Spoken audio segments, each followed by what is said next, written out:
નમસ્કાર, આપ જોઈ રહ્યા છો નેશન પ્લસ ન્યૂઝ. હું છું આપની સાથે હિરલ. વડોદરા શહેરમાંથી સ્પીડ માફિયાનો આતંક સામે આવ્યો છે, જ્યાં આજવા રોડ પર એક કાળજું કંપાવી દે તેવી હૃદયદ્રાવક અકસ્માતની ઘટના સામે આવી છે. પૂર ઝડપે અને બેફામ ગતિએ આવી રહેલી એક કારે એક 65 વર્ષીય વૃદ્ધાને જોરદાર ટક્કર મારીને હવામાં ફંગોળ્યા હતા. વડોદરાના આજવા રોડ પર આવેલી ભાગ્યલક્ષ્મી સોસાયટી પાસે રહેતા 65 વર્ષીય શારદા ભાલિયા નામના વૃદ્ધા ગત રોજ રોડ પરથી પસાર થઈ રહ્યા હતા. આ દરમિયાન ફોરેનર્સ કાર તેમના માટે કાળ બનીને આવી હતી. ફોરેનર્સની કારે શારદા ભાલિયાને પોતાની ચપેટમાં લીધા હતા. કારની સ્પીડ એટલી વધારે હતી કે શારદા ભાલિયા રસ્તા પર જ ફંગોળાયા હતા, જેને લઈને ફોરેનર્સે પોતાની કાર રોકી દીધી.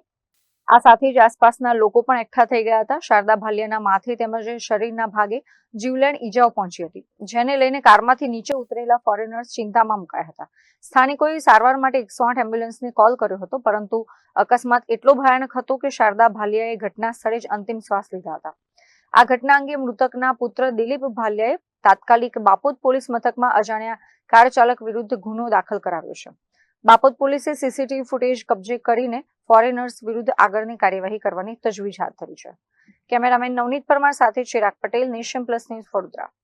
સમાચારોનો સતત અપડેટ મેળવવા માટે અમારી નેશન પ્લસ ન્યૂઝની યુટ્યુબ ચેનલને સબસ્ક્રાઇબ કરો, બેલ આઇકન દબાવો અને જોડાયેલા રહો ફેસબુક, ઇન્સ્ટાગ્રામ અને ટ્વિટર પર.